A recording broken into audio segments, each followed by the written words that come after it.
नमस्कार. मी श्री वसंत ज्ञानदेव मोरे.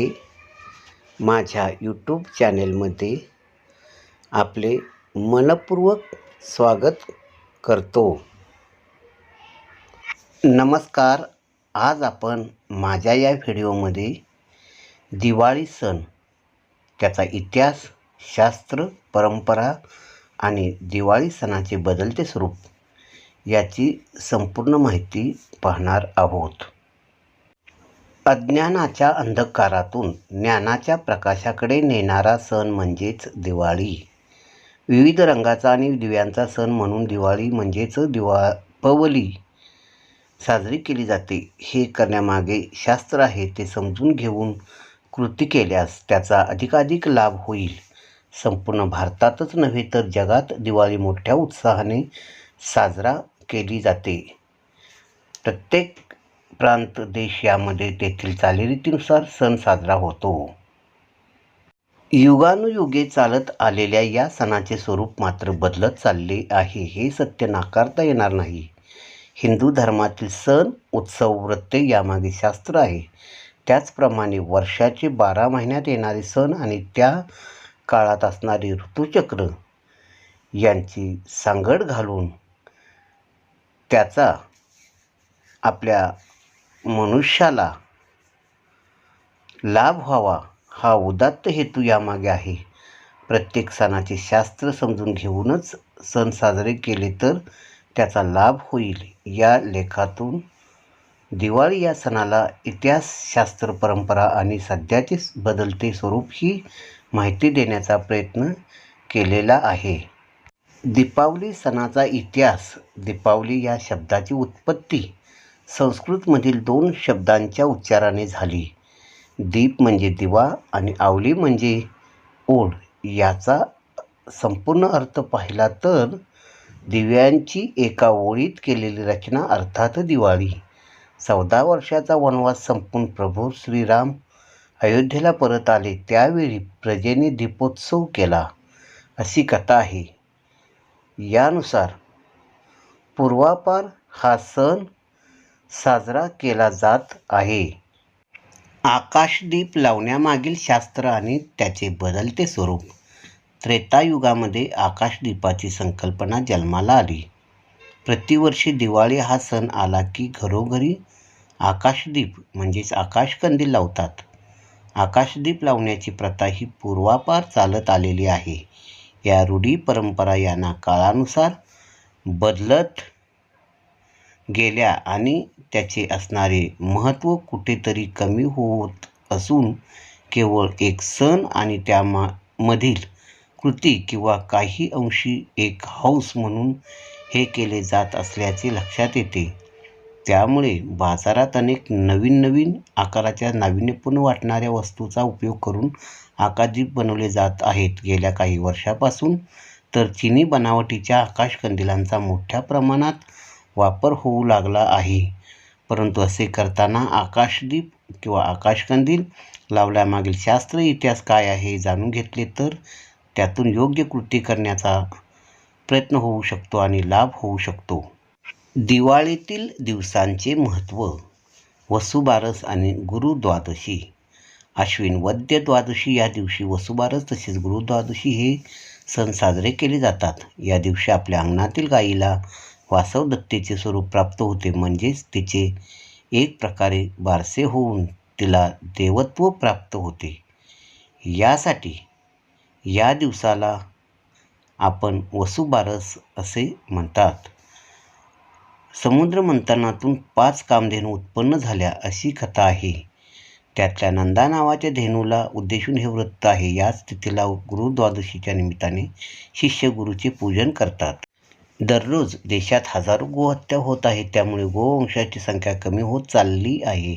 आज वसुबारसाच्या निमित्ताने गोमातेची पूजा करणारे गोमातेची हत्या उघड्या डोळ्यांनी पाहत आहे. त्याचे दुर्दैव कोणते? देशात होणारी गोहत्या आणि त्यावर शासनाचे निर्बंध नसणे हे ज्वलंत उदाहरण आहे. गोहत्येच्या विरोधात लढताना प्राण गमावलेले संत या देशात होऊन गेले. गोहत्या रोखण्यासाठी लढणाऱ्या गोप्रेमीवर जीवघेणी आक्रमणे होतात. मात्र काही राज्यात गोहत्या बंदी कायदा अस्तित्वात असतानाही त्याची प्रभावी अंमलबजावणी होताना दिसत नाही. हिंदू संस्कृतीमध्ये गायीला गोमाता असे संबोधले आहे. कारण गायीच्या माध्यमातून होणाऱ्या लाभांची तुलना इतर कोणत्याही पशुशी होऊ शकत नाही. त्यासाठी सर्व स्तरातून पुढाकार घेऊन गोहत्या रोखण्यासाठी प्रयत्न करायला हवा. धनत्रयोदशी, आश्विन वद्य त्रयोदशी. आश्विन वद्य त्रयोदशीच्या दिवशी हा सण साजरा केला जातो. दीपावलीला जोडून येणाऱ्या या सणाच्या निमित्ताने नवीन सुवर्णालंकार विकत घेण्याची प्रथा आहे. व्यापारी वर्ग आपल्या तिजोरीचे पूजनही याच दिवशी करतात. हा दिवस व्यापारी लोकांसाठी विशेष महत्त्वाचा मानला जातो, कारण धनप्राप्तीसाठी श्री लक्ष्मी देवीचे पूजन केले जाते.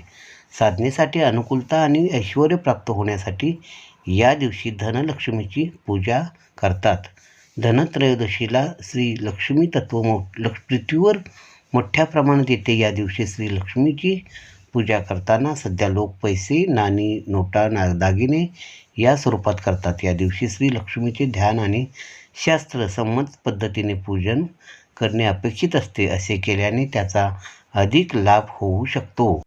तसेच धनत्रयोदशी म्हणजे देवतांचा वैद्य धन्वंतरी देवता यांची जयंती. वैद्य मंडळी या दिवशी धन्वंतरीचे देवांचा वैद्य पूजन करतात.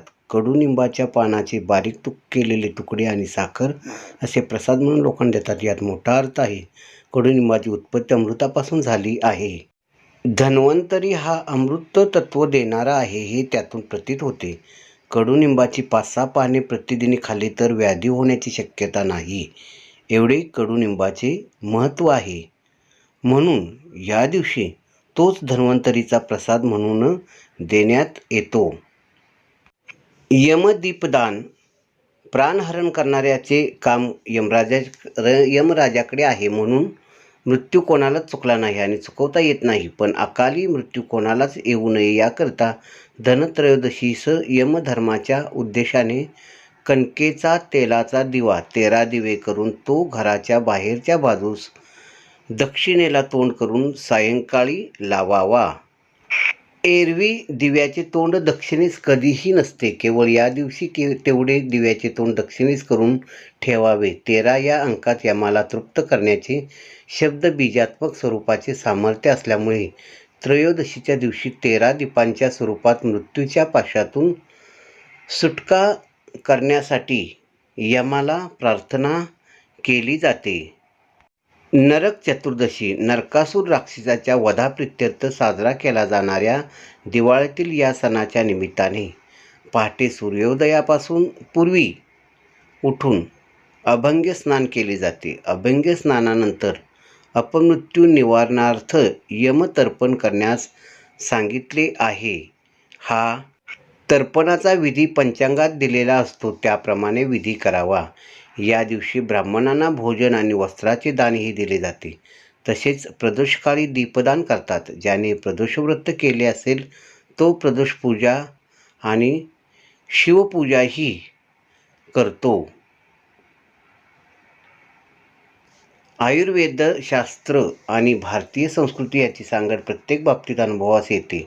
परंपरेनुसार व संस्कृतीनुसार घरोघरी तयार केले जाणारे दिवाळीचे पदार्थ आणि हिवाळ्यात आयुर्वेदानुसार खायला सांगितलेले पदार्थ एकमेकाशी तंतोतंत जुळतात. प्राचीन काळापासून आपण उत्साहाने साजरी करीत असलेली दिवाळी हिवाळ्याच्या सुरुवातीला येते. तसेच दिवाळीमध्ये सांगितलेले अभ्यंग स्नान ही विशेषतः त्वचेच्या आरोग्यासाठी उपयुक्त आहे.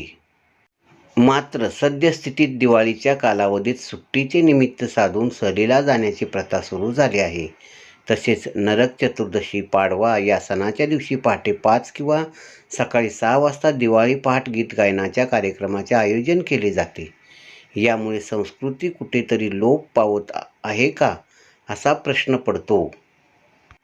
लक्ष्मीपूजन. लक्ष्मीपूजनाच्या दिवशी श्री विष्णूने लक्ष्मीसह सर्व देवांना बळीच्या कारागृहातून मुक्त केले आणि त्यानंतर ते सर्व देव क्षीरसागरात जाऊन झोपले अशी कथा आहे. प्रांतकाळी मंगलस्नान करून देवपूजा, दुपारी पार्वण श्राद्ध, अन्न ब्राह्मण भोजन आणि प्रदोषणकाळी लता पल्लवींना सुशोभित केलेल्या मंडपात लक्ष्मी, श्री विष्णू इत्यादी देवता आणि कुबेर यांची पूजा असा लक्ष्मीपूजन या दिवसाचा विधी आहे. या दिवशी श्री लक्ष्मी देवीचे तत्त्व कार्यरत असते. या तत्त्वाचा अधिकाधिक लाभ घेण्यासाठी श्री लक्ष्मी देवाची पूजा यथासांग करावी. दिवाळी हा सण पावित्र्याचा, मांगल्याचा, आनंदाचा आहे. मात्र दुर्दैवाने लक्ष्मीपूजनाच्या दिवशी लक्ष्मी देवीचे चित्र असणारे फटाके फोडले जातात. फटाक्यावर लक्ष्मीदेवी, श्रीकृष्ण आदी देवता व राष्ट्रपुरुष यांची चित्र असलेली फटाकेसुद्धा फोडले जातात. देवता आणि राष्ट्रपुरुषाची चित्र असलेले फटाके वाजल्यावर त्या चित्राचे तुकडे इतरत्र पडून त्याचा अनादर होतो आणि धर्माची हानी होते. अशा पद्धतीने दिवाळी साजरी केल्याने दिवाळीचा खरा आनंद घेता येणार नाही. म्हणून फटाके उपयोगात आणताना काळजी घ्यावी. यामुळे फटाक्यामुळे होणारे वायू प्रदूषण, ध्वनी प्रदूषण टाळता येईल. बलिप्रतिपदा, कार्तिक शुद्ध प्रतिपदा, दिवाळी पाडवा. श्रीविष्णूने ही तिथी बलिराजाच्या नावाने केली म्हणून या तिथीला बलिप्रतिपदा म्हटले जाते.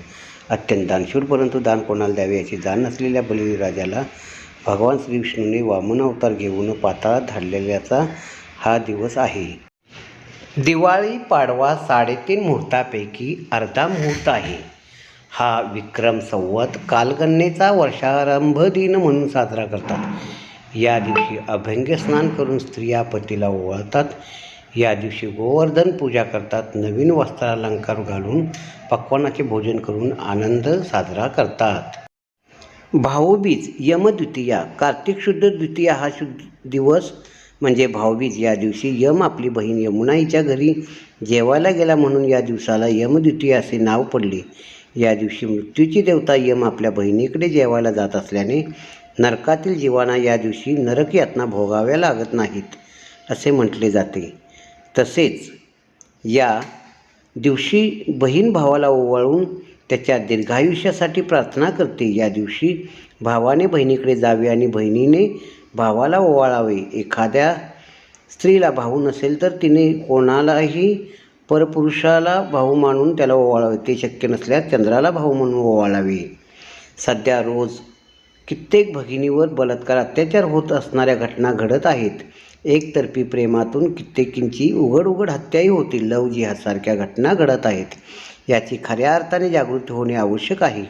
महिलांनी शारीरिक आणि मानसिकदृष्ट्या सबळ होण्यासाठी आपण आपल्या भगिनीचे रक्षण केलेच पाहिजे. महिलांनी शारीरिक आणि याचबरोबर भगिनींनाही स्वसंरक्षणार्थ सिद्ध होण्यासाठी प्रोत्साहित आणि प्रशिक्षित करायला हवी. हीच त्यांच्यासाठी भाऊबीजेची खरी भेट ठरेल. दीपावलीचे बदलते स्वरूप.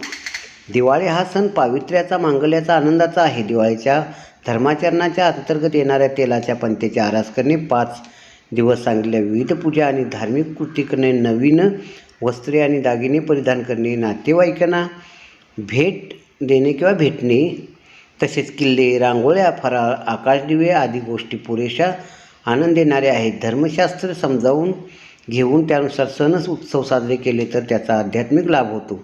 धर्मशास्त्र माहीत नसल्यामुळे हिंदू धार्मिक सणात अपप्रकारांना उधाण येत आहे. काळानुसार दीपावलीचे स्वरूप बदलत आहे. पण जर शास्त्र समजून घेऊन आपण हा सण साजरा केला तर त्याचा आपल्याला शारीरिक, आध्यात्मिकदृष्ट्या लाभच होणार आहे. आपल्या संस्कृतीने एवढा नयनरम्य आणि डोळे दिपवणारा दिलेला दीपोत्सव केवळ मजा करण्याच्या नावाखाली धूर आणि आवाजाच्या अतिरेकात वाया न घालवता दिवाळीच्या दिवसात अधिकाधिक साधना म्हणजेच नामजप, प्रार्थना, सत्सेवा, दान आदी करण्याचा प्रयत्न करावा. दीपावलीच्या निमित्ताने समाज, राष्ट्र आणि धर्म यासाठी काहीतरी करण्यासाठी यथाशक्ती पाऊल उचलले पाहिजे. तरच हा सण खऱ्या अर्थाने साजरा होईल. माझा हा व्हिडिओ आपणाला आवडला असल्यास लाईक करा आणि सबस्क्राईब करा.